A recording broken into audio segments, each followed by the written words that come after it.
What's up, everybody? Today I got my buddy Luis Boteo with me, although normally he's with me on that side of the camera, making fun of every and goofy noise that I make. This time he's over here. How's it feel? It feels great, man. Thank you for asking.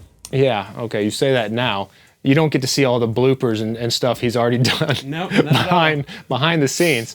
But all right, we got him here because we're gonna give a listen to his own personal Shure Super 55 SH. Yes. Now, this is a mic that you've probably seen in a lot of music videos because it has that really nice vintage look, but it doesn't get used in the recording studio a lot.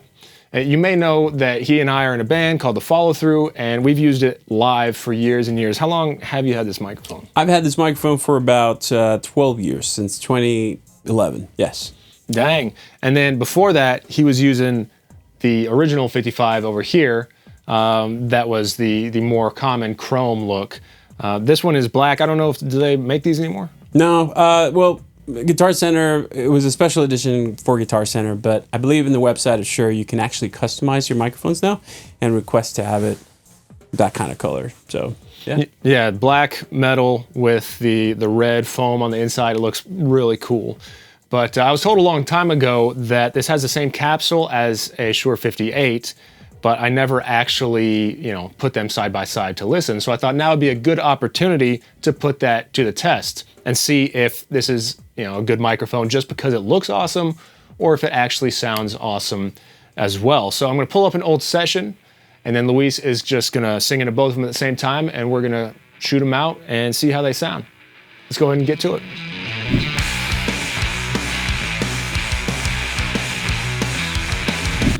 I made loving you a blood sport. I made loving you a blood sport. I made loving you a blood sport. I can't win.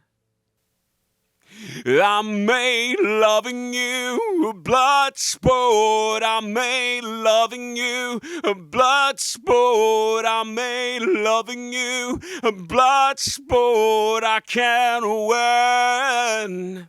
And somewhere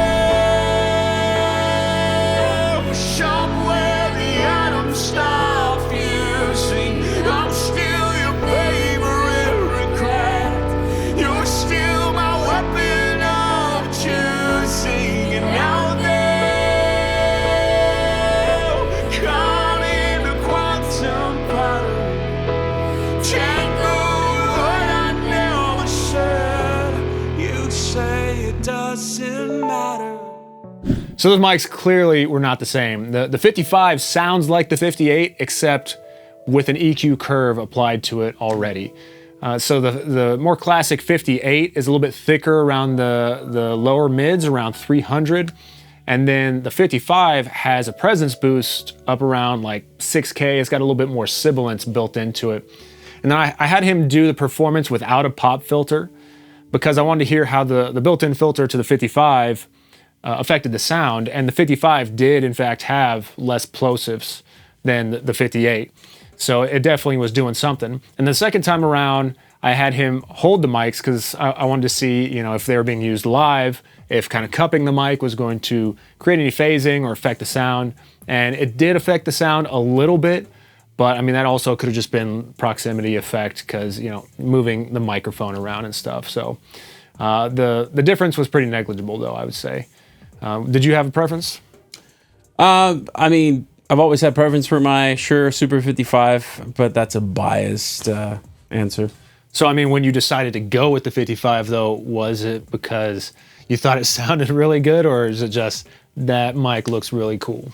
Yeah, it was because it looked awesome. Just cupping it, or how you hold it, the feel of it, the weight just felt good.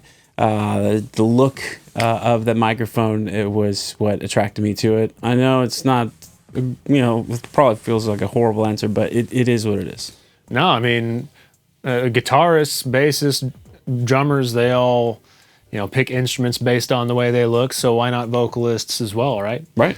Yeah, so I mean, the biggest difference again is I think if I was running sound with a 58, I would definitely be adding EQ to it. If the vocalist was using a 55, you might be able to get away without EQ. They're Probably would still be a few things you would do to it though. But still, both of them great sounding microphones. And if you want to hear the full version of our cover of Bloodsport, I'll leave a link in the description and at the end of the video for you to go and check that out. It's a duet with Luis and this awesome female singer, Jewel Tapp. The original version was by Sleep Token and then covered by the Follow-Through. So recommend you guys check that out.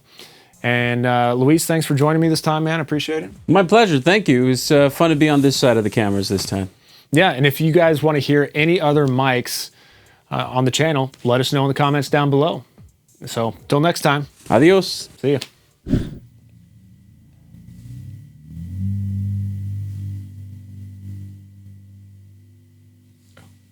Okay.